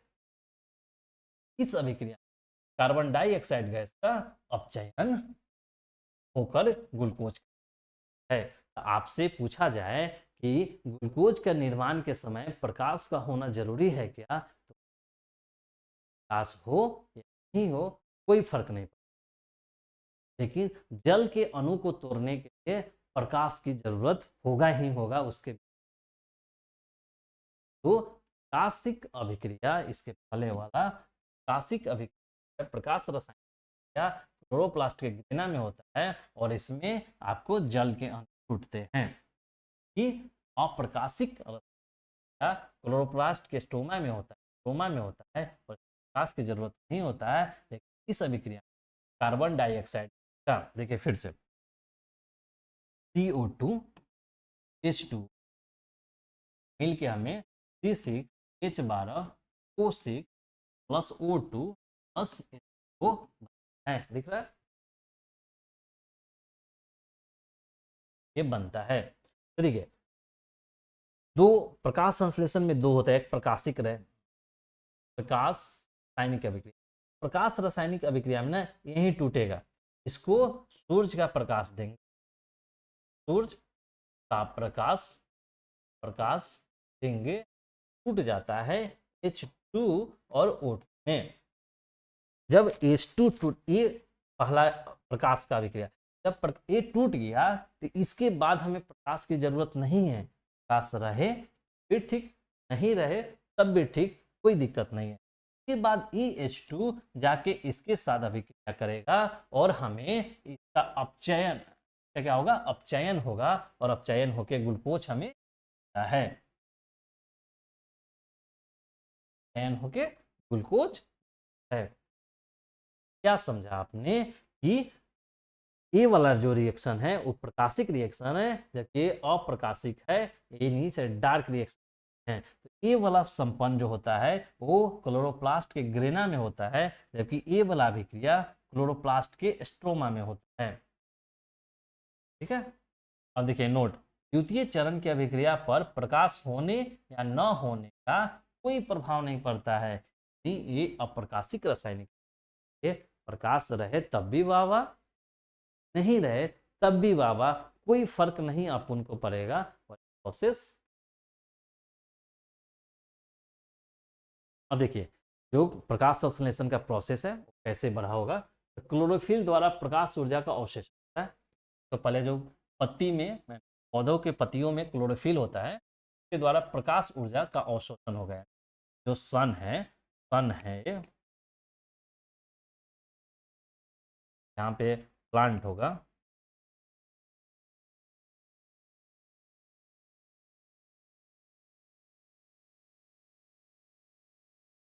ये प्लांट है और इसमें पत्ती होगा। ये प्रकाश संश्लेषण क्या होगा, इसमें आएगा ये पहले पत्ती के क्लोरोफिल द्वारा प्रकाश को अवशोषित किया जाएगा, गंधों द्वारा CO2 को अवशोषित किया जाएगा। यहाँ वायुमंडल में है वो CO2 गया, और यहाँ पे जल जल से है उस जल ले लिया होगा, तो ले लेगा। प्रकाश ऊर्जा का रासायनिक ऊर्जा में रूपांतरण होता है, यानी जो प्रकाश ऊर्जा सन का प्रकाश ऊर्जा है रासायनिक ऊर्जा, जल का हाइड्रोजन और ऑक्सीजन, जल होता है तो क्या टूटता है H2 में और O2 में, हाइड्रोजन और ऑक्सीजन। इसके बाद क्या होता है CO2 का कार्बोहाइड्रेट में, CO2 का कार्बोहाइड्रेट में अपचयन, और कार्बोहाइड्रेट स्टार्च में परिवर्तित होकर पौधों के विभिन्न भागों में जाता है।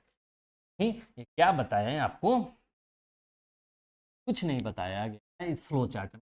फ्लो चार्ट में सिर्फ ये बताया गया है कि प्रकाश संश्लेषण या कैसे आगे है। आप जब आपको कभी नयापन लाना होगा आंसर, आप ऐसे भी शो कर सकते हैं, बॉक्स में बना बना के कर दीजिए, और एक जगह आप CO2 H2O एरो देके C6H12O6 plus O2 plus H2O, ये वाला यहाँ पे जरूर सूरज का प्रकाश लिखिएगा, क्लोरोफिल लिखिएगा, और इसको बैलेंस भी करना जरूरी होगा। तो बैलेंस करने के लिए देख लीजिए एक बार बैलेंस का क्या होगा, ऐसे बैलेंस आप कर सकते हैं।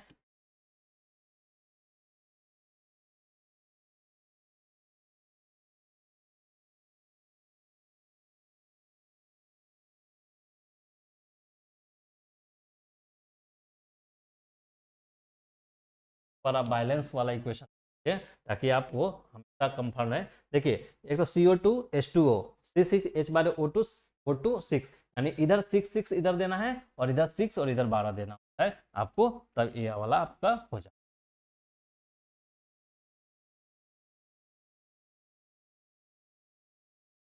ठीक है, तो आपको क्या होगा, ये 6 है, ये आपका 12 है, इधर 6 है, इधर बैलेंस।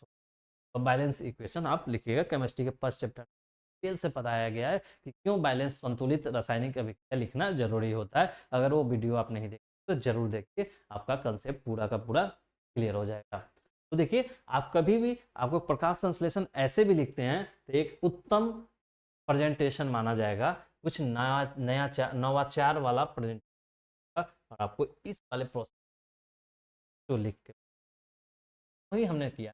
क्या होता है, क्लोरोफिल द्वारा पहले प्रकाश ऊर्जा का अवशोषण किया जाता है, रंध्रों द्वारा CO2 मिलता है। ठीक, उसके बाद प्रकाश, उसके बाद जड़ से हमको जल मिल जाता है। प्रकाश ऊर्जा का रासायनिक ऊर्जा तुरंत जल का, फिर CO2। देखिए प्रकाश संश्लेषण का महत्व क्या है, प्रकाश संश्लेषण क्यों महत्व है? प्रकाश संश्लेषण की प्रक्रिया वायुमंडल में कार्बन डाइऑक्साइड गैस और ऑक्सीजन के संतुलन बनाए रखने में इंपॉर्टेंट है। आपको पूछा जा सकता है प्रकाश संश्लेषण का महत्व बताइए, क्या प्रकाश संश्लेषण था तो क्या कोई दिक्कत होता? हाँ, प्रकाश संश्लेषण प्राप्त होता है और वातावरण का कार्बन डाइऑक्साइड का अगर उपयोग पौधा CO2 यानी कार्बन डाइऑक्साइड का उपयोग न करे, वातावरण में कार्बन डाइऑक्साइड गैस इतना बढ़ जाएगा कि हमारे का, इसलिए कार्बन डाइऑक्साइड गैस और है प्रकाश संश्लेषण। हरे पौधा परिस्थिति तंत्र में भोजन का मुख्य उत्पादक हो, और अगर प्रकाश संश्लेषण होगा तो पौधों में भोजन नहीं बनेगा, और भोजन नहीं बनेगा तो हम लोग खाएंगे क्या? खाएंगे नहीं, खाएंगे क्या? हमारे लिए सभी जीव जंतु के प्रकाश संश्लेषण प्रकाश की आवश्यकता होती है।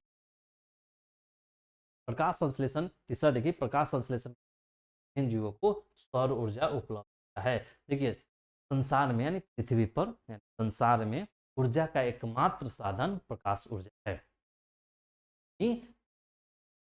भंडार वहीं पे है, सन के पास ही ऊर्जा है। उसी ऊर्जा का आपने कंजर्वेशन ऑफ एनर्जी, ऊर्जा का संरक्षण नियम भी पढ़ा होगा कि neither be created nor required, यानी ऊर्जा को नहीं बना सकते हैं और नहीं ऊर्जा को नष्ट कर सकते, बस ऊर्जा का एक रूप से दूसरे में ट्रांसफॉर्म परिवर्तन है।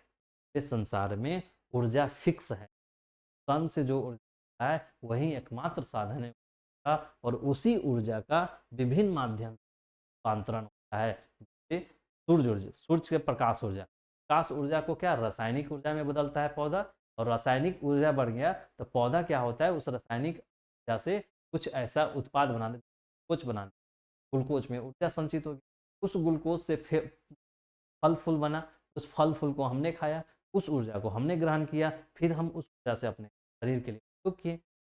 प्रकाश ऊर्जा का ही चारों तरफ यूज वो, जबकि प्रकाश यानी सूर्य के प्रकाश ऊर्जा का हम डायरेक्ट यूज नहीं कर सकते।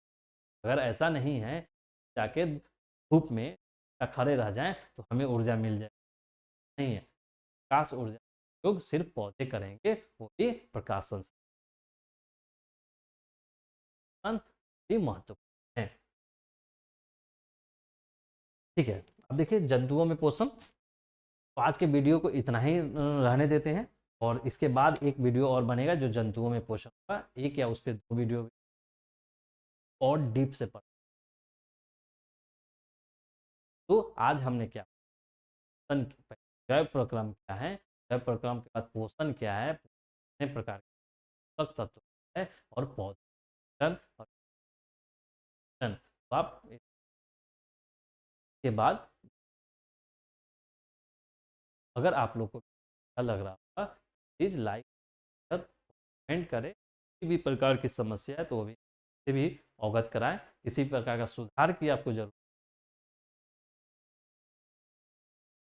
है, बेहतर लाभ